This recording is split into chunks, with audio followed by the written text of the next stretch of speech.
Last December's deadly terror attack in San Bernardino by a husband and wife jihadi team had law enforcement across the country on edge. And exactly 1 month after that bloody assault, police and the FBI responded to a pretty odd event on the Las Vegas Strip, and the suspects were once again a male-female duo.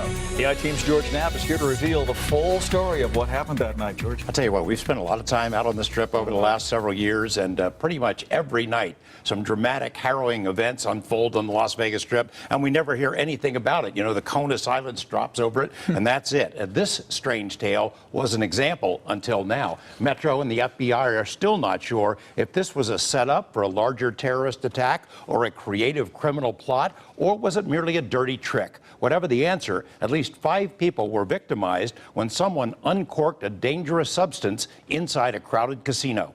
The unnerving incident is spelled out in a report obtained by the I-Team. Police were notified just before 9:30 p.m. on January 2nd. Tourists who were huddled around a craps machine just inside the Cromwell gaming area were suddenly overcome by gas or fumes. All of a sudden, I have asthma and allergies, and all of a sudden I couldn't breathe. And I looked at my husband and I said, I can't breathe, and he was coughing.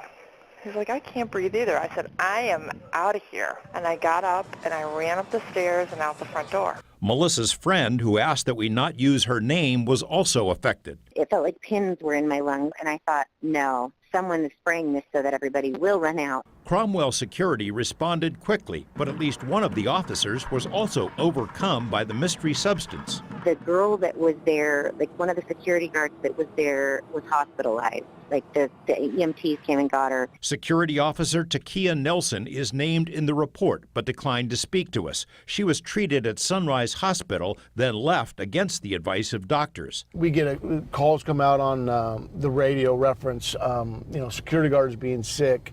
And it just kept escalating. It was 1, it was 2, and then it finally got to about 4 or 5 were down. So I sent my team up to immediately start, securing the area and see what was going on. Sergeant Mike Ford's strip detective team was dispatched to take control of the scene and figure out what had happened.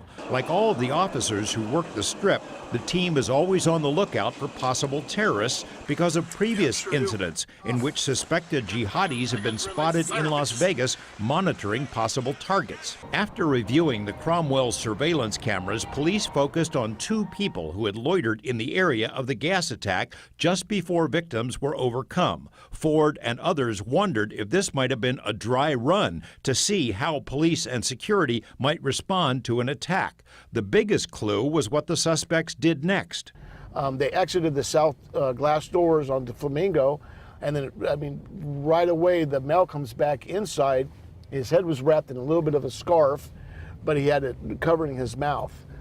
So when he peeked back inside, it appeared that he was trying to cover his own nose and mouth for breathing risks. Using cameras posted along the strip, police followed the suspects' movements and found them 2 hours later huddled in a McDonald's near Harrah's. They were searched and questioned, but no gas canisters were found.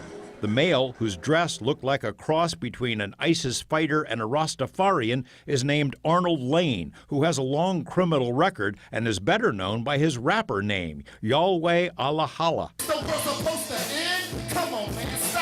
His music videos are politically charged but don't show any support for terrorism. His companion, Corinna Camberos, also has a criminal record, but nothing violent.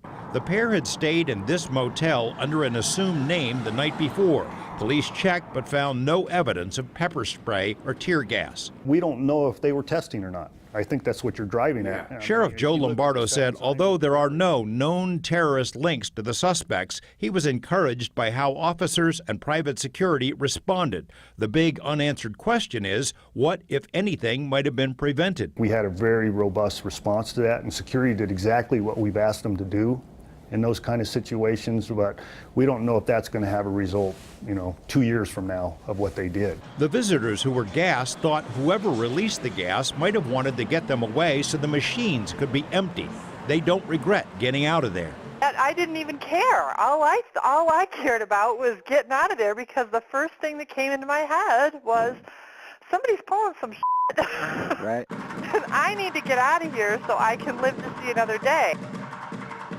We tried to reach Arnold Lane and his companion, but did not get a response. The Cromwell and its parent company declined comment. In addition to Metro officers and detectives, the counterterrorism team came to the scene, along with the armor unit and the FBI. No charges were filed other than for drug paraphernalia found on the female suspect, and the public never heard a peep about it. Sergeant Mike Ford, by the way, died of unrelated health issues a week after we shot that interview, and he is sorely missed. Yeah. No charges filed. No, it's a strange incident. Officially, it's still open, but it doesn't look like it's going anywhere. Thanks Weird. Thanks for digging, Thanks, George.